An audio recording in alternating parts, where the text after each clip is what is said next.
G'day and welcome to another cracking edition of the RDFNL Footy Show. My name's Yeendy, excited to be with you as always. I've got Tara Murray from the Star Weekly. Thanks for joining us again. Thanks for having me back. It's been a couple of weeks since I was on here. Well, yeah, some people just had a few other commitments, like, I don't know, watching Essendon have a win on Anzac Day. It's a hard life. It is, and I can't complain about that. It's been a few years since the Bombers had got up on Anzac Day, so pretty good win down there. Yeah, certainly exciting to see the mighty red and black up in action. Of course, today we're looking at last week's games, round 3 in the RDFNL.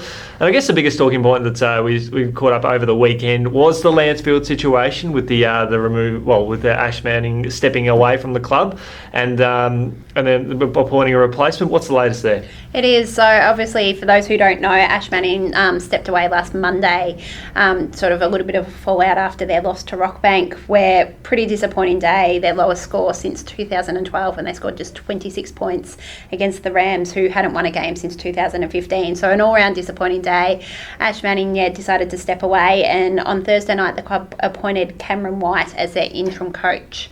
Not at this stage, not sure whether he's going to coach out the season, whether they're going to look at someone else, but you've got a guy who has AFL experience, been at that higher level, who's going to take the reins. And has also recently played in a premiership as well over at Romsey in 2015 too, so he's got a little bit of that winning edge experience of being around Dean Helmers.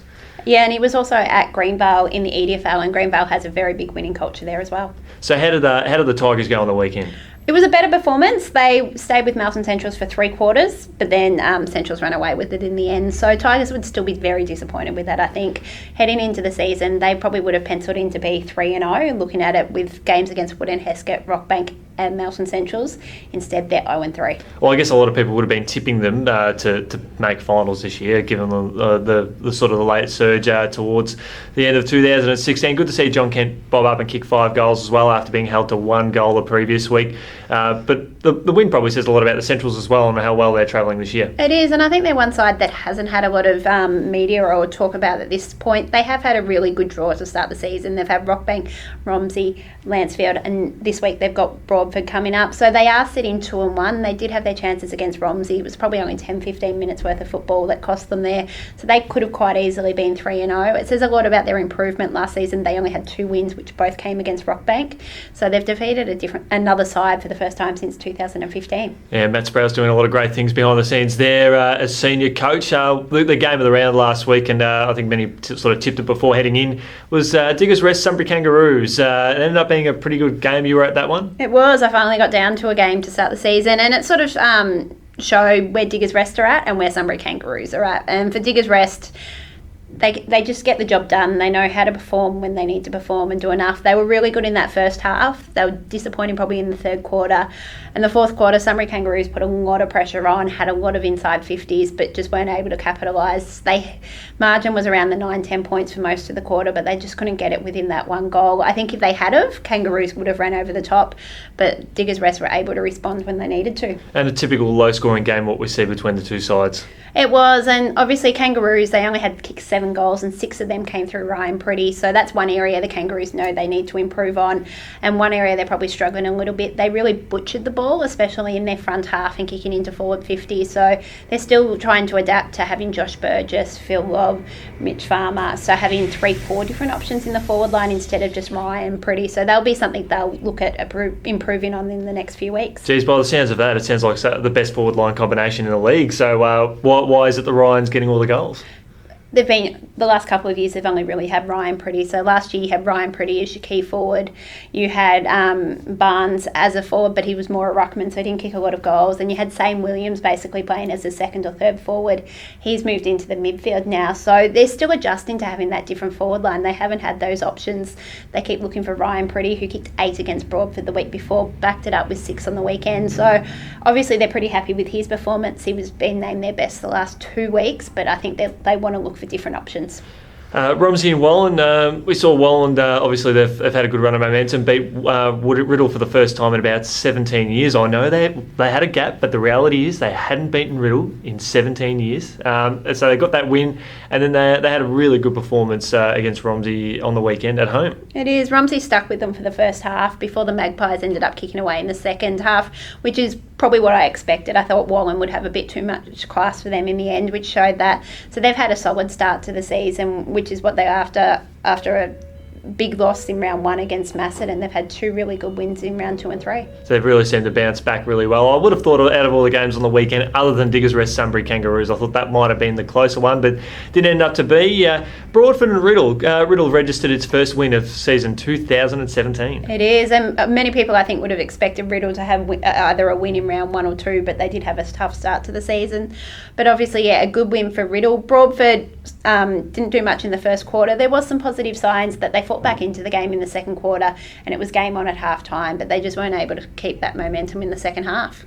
Well, the upside for them is, despite all the off-season departures, they've been improving their scores every week. I think from week to week they're getting better and better. It is. They had that really big loss in round 1 to Rupertswood, but the next 2 weeks have been a fair bit closer. So they are improving. They are getting more on the scoreboard as well. So it shows signs that the Kangaroos are stepping up. Certainly exciting. Good to see the young Bombers gel together as well and see some of the young guys step up. It is, because it is they were a young lineup last year when they were in the grand final, and they're even younger this year again. So they are developing. It will take time, and they say with a young playing group, a win will do the world of good, and they'll give them some more confidence. And we reiterate with the Bombers as well, it wasn't a direction chosen by the club. They had a number of players return to old clubs and a couple of players retire, so they just happen to be gun players, but good to see the young guys step up and have an opportunity.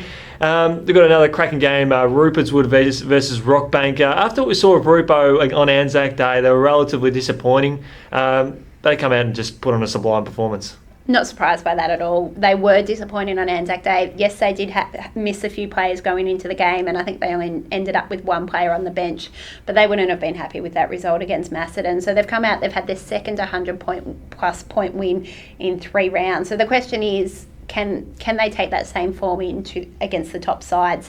They've had 2 really good results against lower place sides. Can they do the same against the top side? Well, geez, poor Rockbank. They've come off their first win since 2015, and they did it really well against Lansfield in round 2. And then you would have expected them to be riding high with confidence, and they've quickly brought down to earth with a thud. Yeah, definitely a reality check for the Rams there. I think they would have been disappointed in that result because they were pretty good in round 1, but didn't get the win against Centrals, and then they had a good win in round 2. So pretty disappointing there. I think they'll be hoping to bounce back and have a more solid performance coming up. Big upside for the Sharks. They had 14 goal kickers on the day, which when they do kick big totals, they do share the workload around. But it brings us to another question: is who's going to be their standout forward this year? Yeah, well, interesting. For the second time in 3 games, you've had Brett Chambers as their leading goal kicker.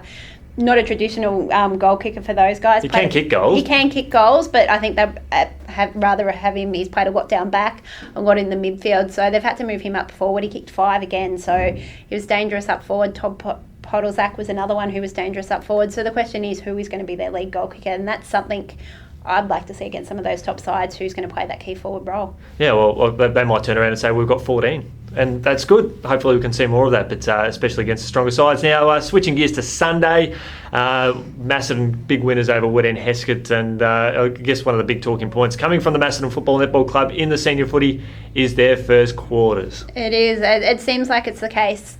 If you stop the Cats in the first quarter, you're going to be a chance. If you don't, you're in for a long day. It's the third time in 3 weeks they've jumped out of the blocks and basically had the game over at quarter time. So it says a lot for the Cats. They come into games really, really well prepared, and the other sides are a bit slow out the blocks and they're being made to pay.